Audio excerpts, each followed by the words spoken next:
Voilà, encore une fois, nous y sommes, chères auditrices et auditeurs de Radio Diena. Bonjour, bonsoir, j'espère que vous vous portez bien, vous avez passé une bonne semaine. C'est un réel plaisir de vous savoir scotcher le duo Nicolas Akakpo et Laetitia Sanvi on the air pour vous servir. Alors encore une fois, soyez donc les bienvenus. Voilà, un clin d'œil à nos auditeurs et auditrices, spécialement à la communauté nigérienne au Togo et tous ceux qui nous écoutent de par le monde. Voilà, à cœur ouvert, c'est votre émission culturelle qui vous informe et vous divertit. Et parlant justement d'information, retrouvons ma charmante partenaire Laetitia Sanvi pour la suite. Alors bonjour dame Léa. Bonjour Nicolas, bonjour à toutes et à tous. Je t'ai appelé dame, faut me rendre l'appareil s'il te plaît. Bonjour, tu veux que je te dise monsieur Nicolas ou quoi Nicolas? Bon, c'est comme tu veux, on continue. Bon, vas-y. J'espère que je vous ai manqué, parce que le vendredi dernier, je n'étais pas là. Et me revoilà en pleine forme, en toute beauté. Malheureusement, nos auditrices et auditeurs n'ont pas la chance que tu as de voir ma beauté de ce jour. En tout cas, j'ai pas de mots pour ça. J'ai pas de mots. C'est la lady Laetitia. Voilà, que nous disent aujourd'hui les informations tous azimuts. Les informations tous azimuts, ça dit beaucoup de choses, mais moi j'en ai retenu deux essentielles. La première, elle parle du Togo. Et ça valorise la femme. Toi-même, tu sais, tout ce qui touche à la femme, et la valorise, ça fait mon affaire. Okay, donc, Victoire Sidemero Tomega Dogbe, première femme Premier ministre depuis l'indépendance. Normalement, Nicolas, tu devrais applaudir quand je dis ça. Normalement. C'est dire que je suis parmi des dames aujourd'hui, ce qui veut dire que j'ai pas mon mot à dire. Mais bien sûr, notre invitée du jour, elle est une dame, elle est charmante et je suis sûre qu'elle est avec moi, elle m'accompagne, elle est d'accord. S'il te plaît, on peut continuer maintenant avec l'information. Le président togolais, a nommé une femme Premier ministre. Oui. Une première depuis l'indépendance.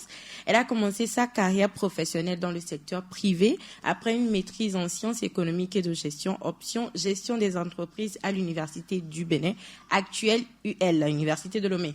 Avant de rejoindre en 1998 le programme des Nations Unies pour le développement.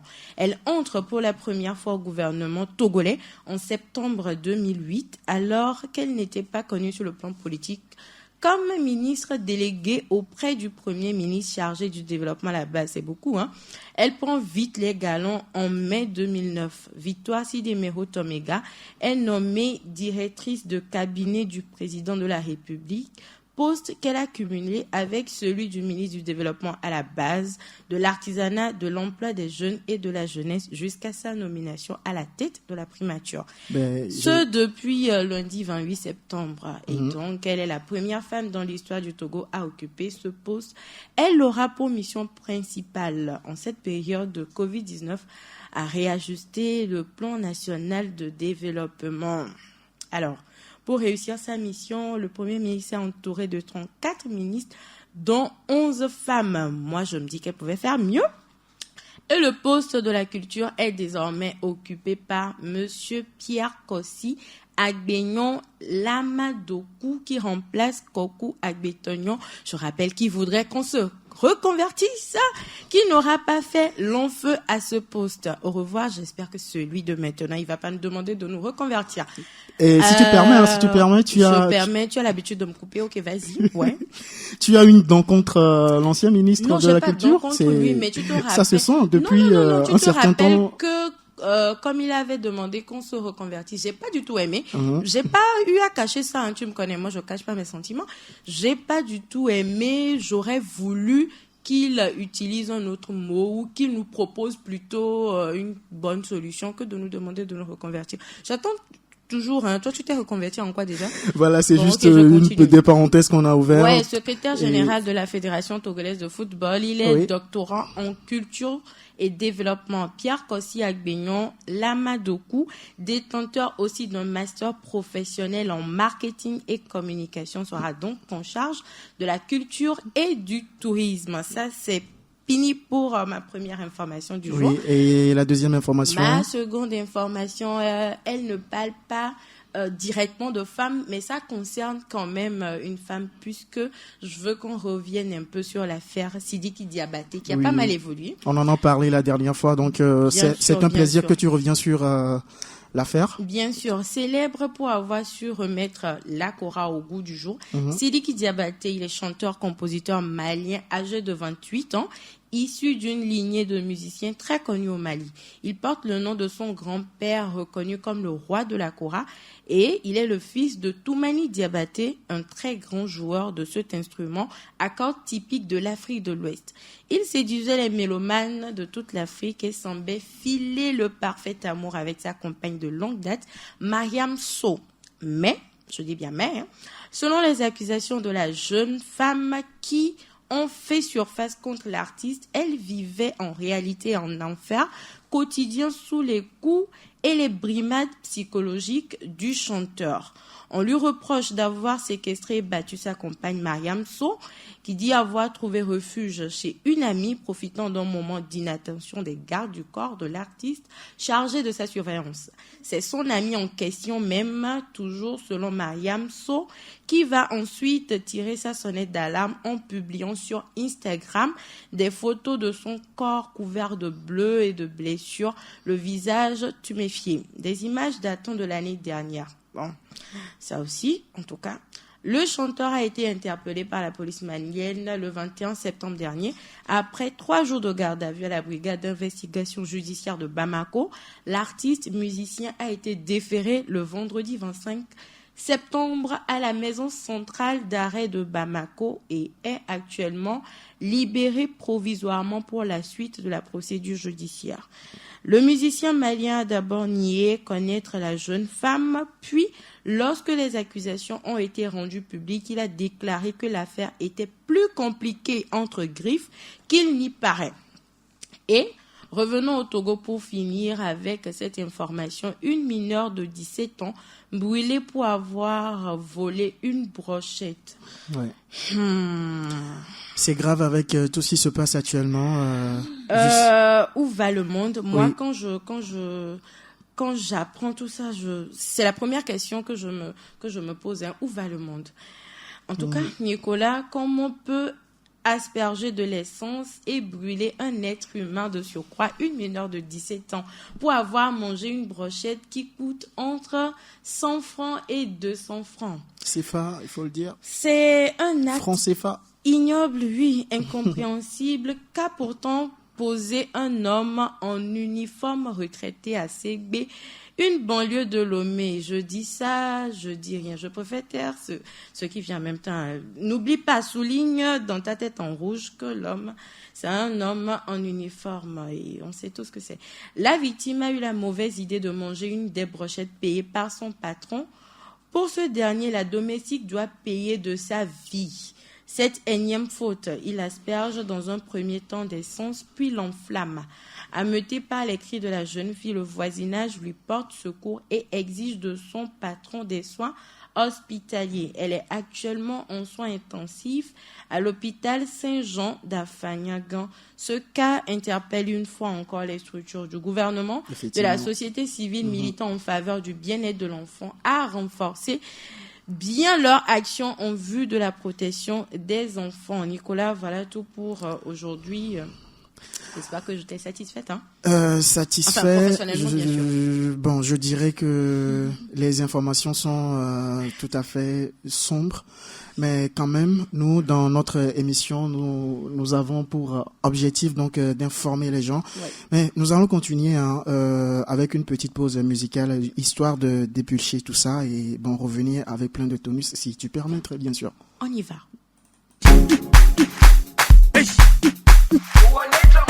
Voilà, l'ambiance est hors du commun ici au studio. Bon voilà, vous venez donc de nous rejoindre. Vous êtes dans À cœur ouvert, à votre émission 100% culturelle sur Radio Diena, le www.radio.diena.tg.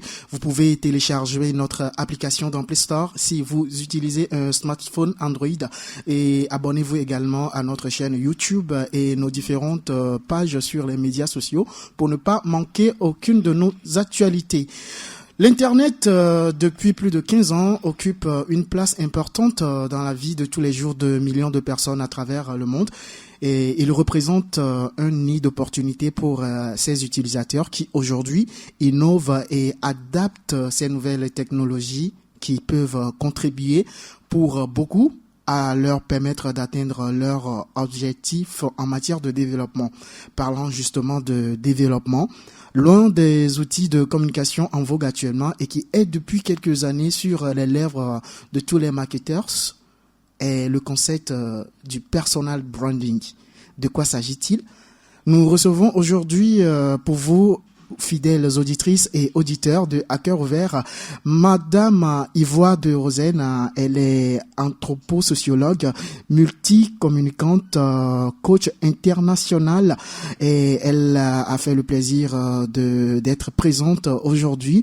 Donc, elle organise ce samedi 3 octobre à partir de 14h à Lomé un masterclass sur le personal branding. Bon, de quoi s'agit-il? Elle est là plutôt pour nous en parler plus. Sans plus tarder, bonsoir coach, si vous le permettez, coach Ivoire de Rosen. Bonsoir. Alors, je suis très heureuse d'être là, d'ouvrir mon cœur pour ce duo de choc que vous êtes. Ah, merci. Et aussi merci. toute la famille de Radio Djena qui nous écoute. Donc, je salue en passant. Alors, merci d'avoir accepté notre invitation et bienvenue encore une fois dans Cœur Ouvert. On va aller tout droit à la première question qui me vient à l'esprit. Voilà. C'est quoi le concept du personal branding? Alors, effectivement, comme tu l'as dit, on n'entend pas tellement parler de ce concept, je dirais, dans tout le milieu francophone.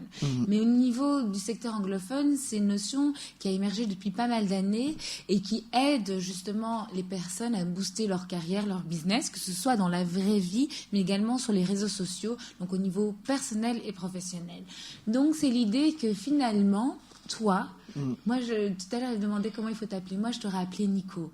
Parce que quand on te voit, t'as ce truc, t'as ce côté cool. Et merci, ça fait plaisir. En soi, toi-même, si tu veux, c'est l'idée que toi-même, tu incites à cette notion de marque parce que tu présentes un univers, une façon d'être, une façon de t'exprimer, tu as un débit par exemple assez rapide quand tu présentes. Donc tout ça, ça fait ton style, ça fait ta personnalité. Okay. Et si tu veux, cette image que tu as, elle impacte ton travail et en même temps ton travail t'impacte également.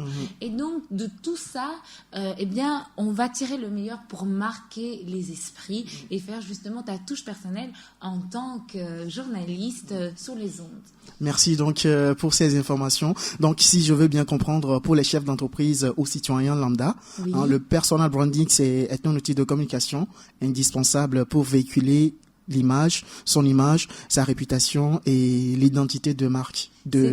C'est un très bon résumé que tu fais. Il y a cette notion de réputation parce que finalement, quand on voit une dame comme Léa, dès qu'elle entre dans une pièce, elle va introduire une forme d'énergie qui va quelque part constituer un petit peu sa marque de fabrique. Oui. Et les gens, enfin ses auditeurs et auditrices la connaissent, la reconnaissent par son style aussi affirmé, mais aussi son franc-parler qui fait partie de manière générale de son personnage, de son identité personnelle, et on voit qu'elle parvient à l'intégrer aussi dans sa manière de travailler, dans sa carrière, pour créer cette unicité. Et donc, c'est aussi ça avec le personal branding, c'est comment trouver et asseoir sa démarcation, comment booster sa différenciation pour vraiment chercher à asseoir sa valeur ajoutée. Alors, selon vous, est-ce que nos communautés africaines, en l'occurrence togolaises, je veux dire, ont été intégrées dans leur quotidien ce concept ? Bien sûr, parce que c'est un concept qui te permet de favoriser ton développement, de te faire connaître, reconnaître, recommander, être une référence dans ce que tu fais, que ce soit dans tes services, dans ton business, dans ton projet. Donc c'est vraiment utile pour toutes les personnes, comme tu l'as dit, autant les chefs, les hauts cadres leaders, les chefs d'entreprise, mais également madame et monsieur, tout le monde. Donc c'est un concept qui est utile à tous les niveaux. On a parfois cette idée, contrairement à la culture anglo-saxonne ou américaine, de se mettre un peu en retrait, de se dire vivons heureux, vivons cachés. Oui. Et le personal branding va à l'encontre de cette idée-là, de se dire non, il faut se faire reconnaître, il faut mettre en avant ses atouts, ses valeurs, les dons qu'on a reçus, les partager avec les gens, parce que justement c'est vraiment ces échanges qui vont faire la différence. Et donc il y a cette idée de vraiment se mettre en valeur de manière équilibrée et modeste. Ok, c'est en quelque sorte votre arme que vous possédez, quoi. Voilà. Donc aujourd'hui vous organisez plutôt ce samedi 3 octobre, c'est-à-dire demain. Hein, à partir de 14h à Lomé, un endroit donc tenu secret. Mais là, on peut. Moi, j'ai envie de faire quelque chose. J'ai envie de le dévoiler en primeur ici. Hein. Là, ce serait un plaisir pour nous, vraiment. On a l'exclusivité. J'ai la chance d'avoir ce plateau juste au moment avant de dévoiler. Donc, je le dis maintenant. C'est cadeau pour Ado Jenna. Ce sera au Tempo Coworking. Okay. Donc, le Tempo Coworking, c'est un super lieu justement pour booster, favoriser le personal branding et encourager toutes les boss ladies, les entrepreneuses à créer des synergies ensemble. Donc ce sera un événement unique en son genre et qui va inciter, encourager l'entrepreneuriat. Il faut savoir que ça va être sur un petit lieu caché dans le coworking. En fait, c'est l'ouverture de leur rooftop pour les événements et donc ce sera l'occasion pour toutes les participants de découvrir cet écrin qui est porté par une femme entrepreneuse, une entrepreneuse togolaise qui s'appelle Maud Fiao, et donc c'est elle qui nous fait le bonheur de partager sa passion avec nous et nous booster pour cette rencontre. Voilà, justement, qu'est-ce qui fait la particularité, vous permettez, de cette formation? Dites-nous. Alors, au niveau de cette formation, il faut savoir qu'il y aura bien sûr des clés, des fondements pour se familiariser avec le concept de personal branding, mais ce sera surtout découvrir comment développer sa propre stratégie de personal branding, sa communication personnelle, pouvoir mettre en avant ses atouts sans fausse modestie, sans complexe, trouver sa juste valeur, être aligné avec ce qui fait sens, ce qui t'anime d'un point de vue professionnel et personnel, et pouvoir créer de la passion autour de tout ça. Donc on va vraiment travailler de manière très très très concrète avec les participants pour créer un impact, et quand elles sortent de la formation, elles ont vraiment des clés en main à appliquer directement dans ce qu'elles font. D'accord. Voilà. Nicolas, s'il te plaît, si tu permets. Moi, ma question, ce serait comment forger sa réputation ou son identité de marque. Et aussi, tout à l'heure, vous avez parlé d'Internet, surtout Nicolas, en introduisant. Pour faire le personal branding, oui, aujourd'hui, on se réfère beaucoup plus à Internet et aux réseaux sociaux et tout, créer sa communauté, avoir une page officielle et tout. Mais en dehors de ça, je me pose la question de savoir, est-ce qu'il n'y a pas un personal branding à faire en dehors des réseaux sociaux et tout. Tout à fait, ta question est vraiment pertinente, et effectivement avec l'avènement des réseaux sociaux, d'Internet, ça pose question. Alors moi, je suis vraiment dans une stratégie où je préconise le travail sur le personal branding online et offline. Okay. Parce que comment est-ce que tu veux créer un résultat, véhiculer un message, une vision, des valeurs sur le online, si tu n'as pas déjà réfléchi, travaillé et produit des résultats de manière offline. C'est la même chose. On parle de, oui, bien sûr, agrandir sa communauté, communiquer sur ses plateformes, mais rien de tel qu'un réel réseautage aussi, je dirais one-to-one ou en collectivité, parce que là aussi, ça nous permet de saisir les opportunités. Donc pour moi, ce qui est hyper intéressant comme stratégie, et c'est ce que j'incite à faire, en tout cas toutes les personnes que j'accompagne, mes coachés, c'est de croiser les deux points de vue pour vraiment créer des synergies hyper intéressantes entre le réel et le virtuel, et toujours rester bien ancré, les pieds bien ancrés sur terre entre les deux pour pas se perdre, parce qu'il y a aussi ce risque-là avec tout le monde virtuel et les limites qui sont parfois difficiles à poser entre les deux. Ouais, d'accord. Ok, Nicolas. Oui, moi la question là, c'est de savoir qui peut donc adhérer à cette formation. Alors la masterclass est ouverte à toutes, donc c'est pour les femmes. Effectivement, moi je suis très dans la valorisation des femmes, des talents féminins, et par rapport à la nouvelle que tu as divulguée aussi aux informations, effectivement ça fait plaisir d'avoir cette valorisation de manière globale au Togo, et tous les beaux efforts qui sont faits dans ce sens pour que chaque fillettes, dès l'enfance, puissent se reconnaître. Oui. Et donc, nous, on a envie d'encourager les talents, les compétences des femmes. Alors, elle peut être porteuse de projets, entrepreneuse, en conversion, en réorientation, une au cadre leaduse. Ici, c'est de faire vraiment... éclore toutes les belles idées, les synergies, croiser les parcours, les générations. Et de ça, il y a toujours un laboratoire créatif d'idées, de concepts qui sort, qui est assez unique lors de cette masterclass. Et les participants ressortent toujours avec cette énergie positive, cette inspiration pour aller de l'avant et continuer dans leur élan. Okay. Donc, c'est vraiment ouvert à toutes et on vous attend. Et c'est vrai que il y a une petite exclusivité encore pour la radio. Ok. Bon, bien avant de venir sur cette information exclusive, pourquoi le choix de la jante féminine? Je savais que Nicolas serait contre. Non, je ne suis pas contre. C'est juste pour savoir. Ça me dérange pas. Non, ne prends pas les choses comme ça. C'est une question qui est pertinente. Pourquoi le choix de la jante féminine? Parce que moi, en fait, de base, je suis anthroposociologue et je suis spécialisée dans les questions de genre, dans toutes les questions qui concernent les femmes de manière générale et comment les rapports hommes-femmes se construisent et femmes-hommes se construisent ou se déconstruisent ou comment on peut instaurer de nouvelles dynamiques. Moi, je pars du constat, et ça, c'est vraiment mes lunettes d'anthroposociologue qui vont parler, c'est que depuis la tendre enfance, les fillettes et les garçons ne sont pas socialisés de la même manière. Oui. Souvent, même au niveau scolaire, on se rend compte que les petits garçons ont plus facilement d'aisance à prendre parole, à s'exprimer. Et c'est parfois aussi le corps enseignant qui n'est pas attentif à ce type d'interaction ou laisse faire de manière inconsciente ce type d'interaction. Et donc, ça fait en sorte que les femmes sont plus facilement mises de côté et ont plus de difficultés à exprimer leur posture, leur avis, leur opinion. On se rend compte qu'au niveau de la réussite scolaire, les fillettes sont en général plus brillantes, mais par contre, quand on arrive sur le marché de l'emploi, il y a un gros gap qui se crée. Aussi, il y a des problèmes de scolarisation qu'on peut soulever, plus particulièrement dans les zones rurales, il faut l'admettre, parce qu'en zone urbaine, ce sont d'autres réalités, c'est que les fillettes vont être les premières à être déscolarisées quand il y a d'autres besoins, par exemple en termes d'alimentation ou un travail secondaire, etc.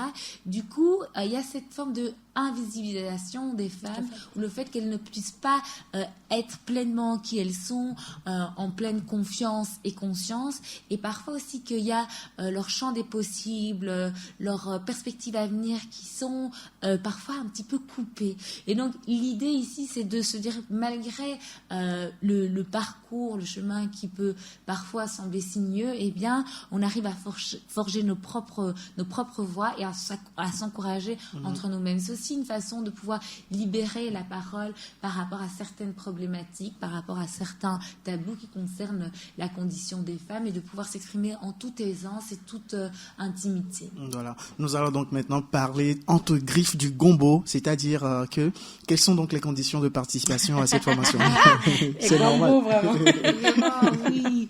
Alors, les conditions de participation, le prix, c'est 15 000 francs CFA pour chaque participante. Mais, comme les auditrices sont à l'écoute, elles sont là, elles sont fidèles, et donc on a envie de les gâter, de les remercier, et donc on a un prix spécial promo Radio Djena, donc ce sera 10 000 francs CFA. 10 000 francs CFA. Au lieu de 15 000. Ben, donc, ça mérite un applaudissement, non? Voilà. Et là, c'est avec nous, c'est avec la Radio Djena que ça se passe. Bien sûr. Donc, ce qui veut dire que vous, les auditrices, parce que ça concerne juste les filles, les femmes plutôt, vous avez envie de participer à cette formation. 10 000 francs, et puis bon, c'est parti. Au lieu de 15 000, vous payez 10 000 francs, n'est-ce pas? Exactement. Alors, tu as une question? Non. Une question? Ça va. Ok. Je savoure. Il faut bien noter, le code promo, c'est Radio Djena. Quand c'est communiqué à l'infoline, ok, voilà. Tu peux nous donner l'infoline, Nico? Voilà, le code promo, donc, c'est à 10 000 francs pour les auditrices et auditeurs. Pour vous nous contacter sur Radio Djena, le numéro WhatsApp, c'est le 90 13 89 94, ou soit écrivez-nous via WhatsApp, c'est l'important. Donc, nous allons aller avec votre un numéro plutôt pour vous contacter, s'il vous plaît. Tout à fait. Donc, c'est l'infoline, le numéro que tu as, Nico. Le numéro, c'est le... Oui, c'est le 92 16 91 99. Et donc là, on va vous gâter avec le code promo Jenna, juste pour vous. On a vraiment hâte de vous accompagner dans cette étape déterminante. Alors, on est passé par une période qui était quand même difficile. Vraiment. La pandémie. Après, il y a eu cette période de prolongation avec les vacances. Et donc, c'est vraiment l'occasion de prendre ce temps pour vous, pour faire la différence. Et ça a été une réflexion aussi de voir ce qui est important au niveau de son développement professionnel, personnel. Et ici, ce sera une étape décisive pour marquer les esprits et surtout vous retrouver pleinement actrice de votre vie, pas être spectatrice de la vie des autres. Genre, moi, je fais pas ça, j'ai pas ceci, j'ai pas cela, j'arrive pas à faire ça. Se trouver des fausses excuses. Non, non, non. Il y a un code promo qui est pour vous, pour vraiment vous encourager à admirer le film de votre vie. Quand je vois Nico, moi, j'y crois, je le vois, j'aime ses lunettes, j'aime son style, sa posture. Oui. Léa, elle me fait rêver. Elle a toujours une dégaine, une énergie. Et ils sont là, quoi. Ils sont pleinement actrices et acteurs. Et c'est cette énergie-là qu'on a envie de retransmettre et d'encourager tous les auditrices de Radio Jenna à emprunter. D'accord. Nicolas, si tu permets, est-ce qu'il y a des guests qui seront là, des noms peut-être pour booster encore l'envie, voilà. Bien sûr. Pour booster l'envie de nos. Je commence par ma guest que je vous annonce, qui sera Léa. Elle aura le bonheur d'être présente. Il y aura aussi d'autres présentatrices comme Océane de la Pause, également Martha. Il y aura des influenceuses telles que Marilyn. Il y aura aussi Dijoin. Il faut pas rater ça. Il y aura toute la crème. Ah oui, c'est ça. Des influenceuses qui ont répondu présentes et qui seront là aussi pour dispenser, partager leur expérience. Elles seront là juste pour vous. D'accord. Voilà, c'est à cœur ouvert. On souffle encore en musique et on revient pour la suite. Ouais. D'accord. Merci pour cette très belle conversation. J'ai senti les battements de cœur. Ici, ça a vibré tous ensemble et tout ensemble. Donc, merci à vous. En tout cas, merci à vous aussi. Portez-vous bien. À tout à l'heure. Et voilà, donc, à cœur ouvert, c'est comme ça et ça se passe tous les vendredis à partir de 14h sur Radio Jenna. Bien de choses à Théo qui nous écoute depuis Dakar et Oriane de l'autre côté de Libreville. Un coucou à vous spécialement. On continue maintenant avec notre dernière rubrique à la barre. Alors, oui, Nicolas, c'est l'heure de recevoir un invité à la barre qui sera en quelque sorte notre accusé, mais malheureusement, notre invité a eu un souci professionnel, donc un empêchement de dernière minute, et il nous a informé qu'il sera malheureusement pas avec nous. Et là, je tiens à dévoiler son identité. C'était un influenceur qu'on devrait avoir comme invité, Coco Dopé. Il s'appelle... il est sur Instagram, il est influenceur, Instagrammeur. Donc, il a eu un souci de dernière minute. Oui, il s'appelle Julio Bradley, mais alias Coco Dopé. Ouais. Alors, aujourd'hui, quand on parle donc de l'influence, influencer quelqu'un sur les réseaux sociaux, est-ce que pour toi, nous en envoie vraiment au pays, à Lomé, au Togo, ici? D'abord, si je prends la définition de Google, la définition que Google me sort quand on parle d'influenceur, j'aimerais qu'on revienne d'abord sur la définition. L'aspect, de l'influenceur. Être influenceur, c'est influenceur. Un influenceur, c'est une personne qui utilise un blog personnel et ou tout autre support, forum, réseaux sociaux et communautés pour diffuser ses opinions auprès des internautes et qui est capable d'influencer ces derniers en modifiant leur mode de consommation. D'accord. Maintenant, ta question était de savoir si vraiment au Togo, on a des influenceurs ou pas. D'abord, heureusement que Google a ajouté les autres supports, forums, réseaux sociaux et communautés. Parce que d'abord, si on part sur le principe que pour être influenceur, il faut avoir un blog personnel. Oui. Si je vois nos influenceurs entre griffes, qu'on a ceux qui se clament influenceurs Togolais, au Togo, oui, bon, voilà. il faut le préciser. Il y en a pas beaucoup qui ont un blog, donc ce sont pas des blogueurs à la base, mais ils ont une communauté qu'ils ont sur les réseaux sociaux.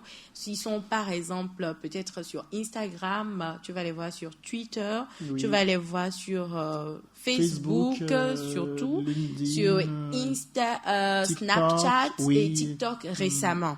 Donc, c'est vrai qu'ils ont une forte communauté, selon moi, hein, parce qu'on ne va pas rentrer dans les comparaisons avec les autres. Même au Togo, déjà, il faut voir l'accessibilité qu'on a à l'Internet avant de vouloir faire les comparaisons voilà, du nombre d'abonnés de ces personnes. Maintenant, Oui.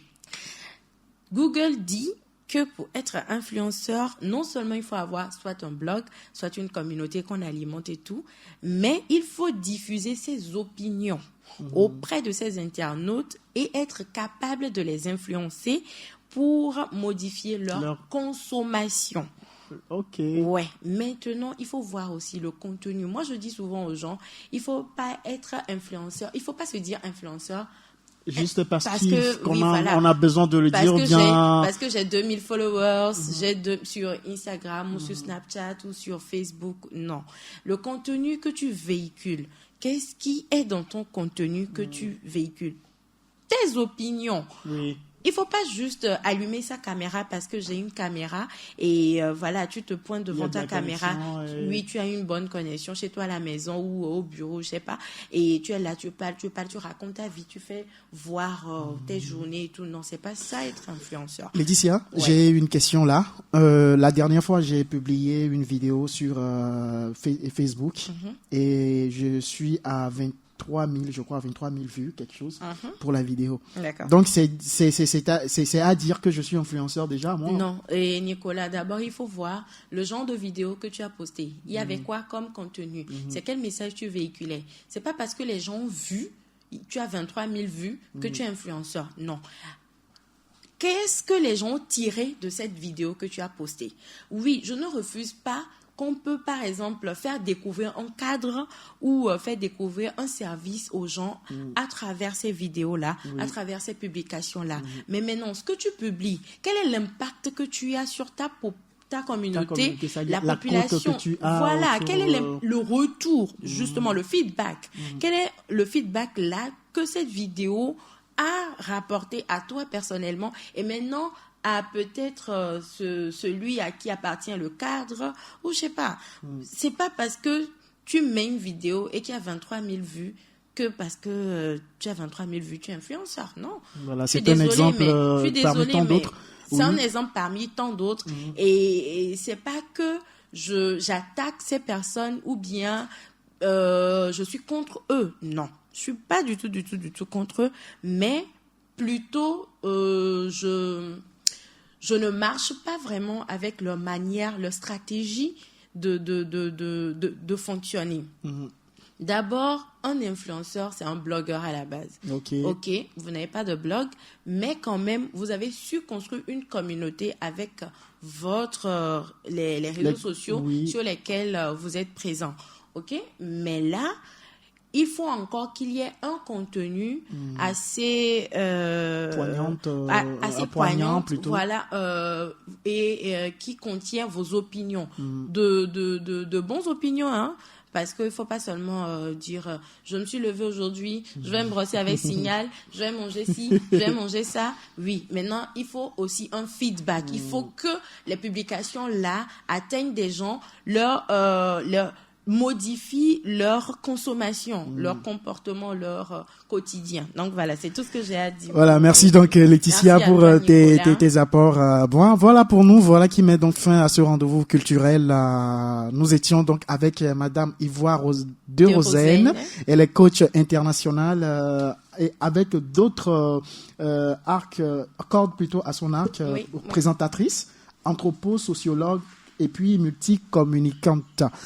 Voilà, elle organise ce samedi 3 octobre à partir de 14h à Lomé un masterclass sur le personal branding à l'endroit de la gente féminine. Et aujourd'hui, vous pouvez donc faire partir de ce masterclass plutôt, vous les auditrices et auditeurs de la radio. Il y a un code promo qui a été lancé à votre endroit par les Ivoires de Rosen. C'est très simple, vous allez appeler le 90 13 89 94 pour la radio et avoir plus d'informations, surtout pour le masterclass sur le 92 16 91 99. Portez-vous bien. On se dit donc à tout à l'heure. Alors, Ticia, tu as quelque chose à dire? Un coucou à Georges Kouaovi qui a l'habitude de nous suivre. Un coucou à tous ceux qui nous ont suivis aujourd'hui. Nos fidèles auditrices et auditeurs, merci et bon week-end. Voilà, bon week-end. Bisous, bisous. C'est